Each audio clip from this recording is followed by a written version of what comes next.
2 வருஷம் ஆகுது சார். இந்த 2 வருஷத்துல 80% டேஸ் நான் தான் சமைக்கிறேன். வாரத்துல 5 நாள் நான் தான் சார் சமைக்கிறேன். 3 வேளை நீங்க தான் சமைக்கிறீங்க? ஆமா. சமைக்க தெரிஞ்சவன் தான்க்கா.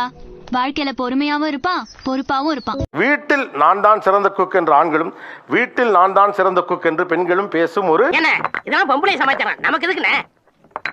இத சொல்லித்தாண்டா பொம்பளைங்க ரொம்ப காலமா நம்மளை ஏமாத்திட்டு இருக்காளுங்க. என்ன பெருசா நீ சமைச்ச அப்படின்னு ஆரம்பிக்கல தொடங்கி ஒரு நாள் சமைக்கிறதுக்கு இந்த ஆள் அடிக்கிற கூத்தா பாரு. பேட்டரி சல் போட்டு சாராயமே காய்ச்சறா, 4 வெங்காயத்தையும் மிளகாய் கிளி போட்டு சாம்பார் வைக்க முடியாதா?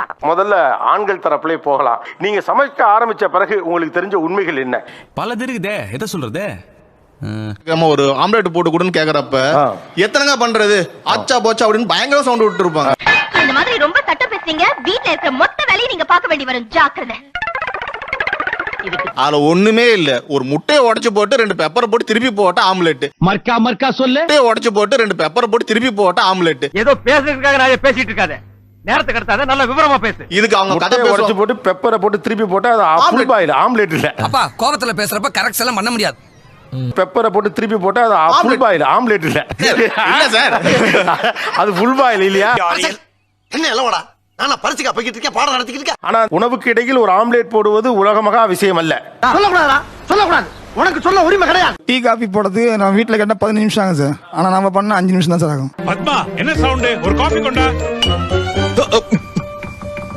ஒரு டீ கேட்டா அதையும் ஒரு கொலக்குத்தம் பண்ண மாதிரி கேக்குறீங்க. முதல்ல என் முன்னாடி வந்து இப்படி கேக்குறதே தப்பு. எதுக்கு இதெல்லாம்? இப்பதான் சமைச்சிட்டு வந்து உட்கார்ந்து இருப்போம், சாப்பிட்டு முடிச்சிட்டு பிளேட்லாம் கொண்டு போய் வச்சுட்டு விசில் வாஷ் பண்ணிட்டு வருவோம். பத்மா ஒரு காபி கொண்டா. உடனே ஒரு சின்ன டீ கூட நல்லா இருக்கும், சாப்பிட்ட உடனே குடிக்கிறதுக்கு தான் எவ்வளவு கடுப்பாகும். இனிமே நீ எல்லாம் டீ கடை பக்கமே வரக்கூடாது. யாராவது டீ குடிச்சா கிட்ட போய் நின்னு வெறிக்கி பார்த்துட்டு ஓடி போயிடு. போடா.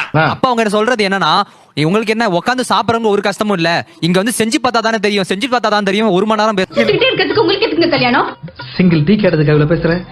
இனிமே இதை பஞ்சாயத்து ஆக்காம வேணும்னா நம்ம போய் ஒரு டீயை போட்டு குடிச்சுட்டு பாத்திரத்தை கழுவி வைக்கிறது உசிதம்.